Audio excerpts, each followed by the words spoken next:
সকাল 8টা বাজে নিয়ে আমার বোনকে ধনবাড়ির ভিতরে ঘুরাইয়া টাঙ্গাইল পর্যন্ত নিয়ে আমার বোনকে বিয়ে না করে আমার বোনের সাথে খারাপ আচরণ করে। কয়েকজন লোকজন দিয়ে আমার বাড়িতে আমার বোনকে রেখে যায়। আমার বোনে এই অত্যাচার সহ্য করতে না পারে পরের দিন সকাল 11টায় আমার বোন আত্মহত্যা করে। আমি আর কঠিন বিচার চাই। আমার বোনের এই আত্মহত্যার জন্য আমি আর ফাঁসি চাই। আমি আর ফাঁসি চাই সরকারের কাছে। আমি আর ফাঁসি চাই। কিছু বলার জন্য আহ্বান রাখছি। শুরু যান।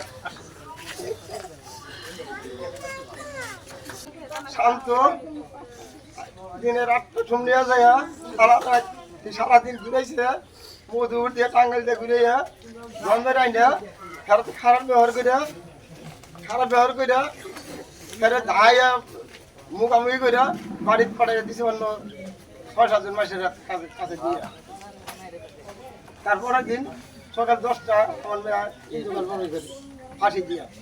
আমি আর সুস্থ বিচার চাই। তার পিতা খুবই কষ্টের মধ্য দিয়ে অবস্থান করছেন। আমরা জানি যার সন্তান এভাবে হারিয়ে যায় তার ভিতরে কত দুঃখ কষ্ট ব্যথা বেদনা। একটা কথা বলে একটু বিষয়টা সহজ করি। আজকে শুধু মনে রাখতে হবে একটা ঘটনা ঘটছে। আজকে যে আমাদের সরোজ ভাই ওনার কন্যা ইন্টারমিডিয়েট পরীক্ষা দিতেছে, পরীক্ষা রানিং, তাই না? পরীক্ষা চলতেছে। এই চলা অবস্থায় মানে বিয়ের প্রলোভন দেখিয়ে শান্ত, এটা শুধু এখানকার ঘটনা না, সারা দেশে এরকম ঘটনা ঘটছে। আসলে বিচার না হওয়ায় এই যে বিচারহীনতার সংস্কৃতি, সেটা আমরা আগেও দেখেছি, এই পথ পরিবর্তনের পরেও দেখছি। এটা আসলে হয় না। কখন হয়, কাদের হয়? সেটা যারা অর্থশালী বা প্রভাবশালী। 23 দিনে রাইসা ধর্ষণ হত্যার মামলার রায় দিতে।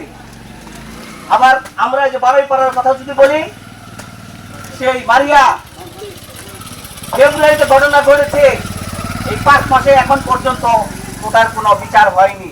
আমাদের প্রশাসনের কাছে মানে করজোরে আবেদন, এটা লিমার সাথে যে আজকের এই ঘটনা আর যাতে বাংলাদেশে আর কোথাও না ঘটে, সেই দৃষ্টান্তমূলক শাস্তি।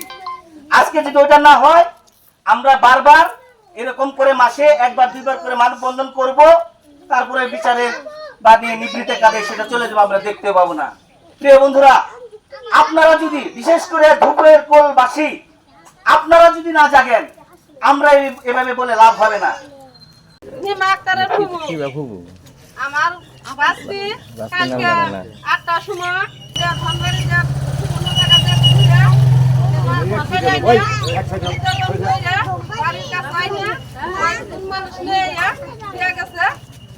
আমার বাসটি অপঘাতে ফাঁসি হয়েছে।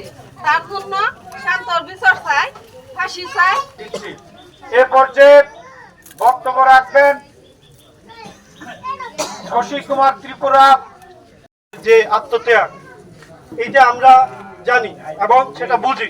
এই যে একজন কলেজ পড়ুয়া পরীক্ষার্থী মেয়েকে যে গড়ে তুলছে আমাদের সদস্য সুরজ ভাই, কত ত্যাগ চিকিৎসা করে আজকে এই পর্যায়ে নিয়ে আসে।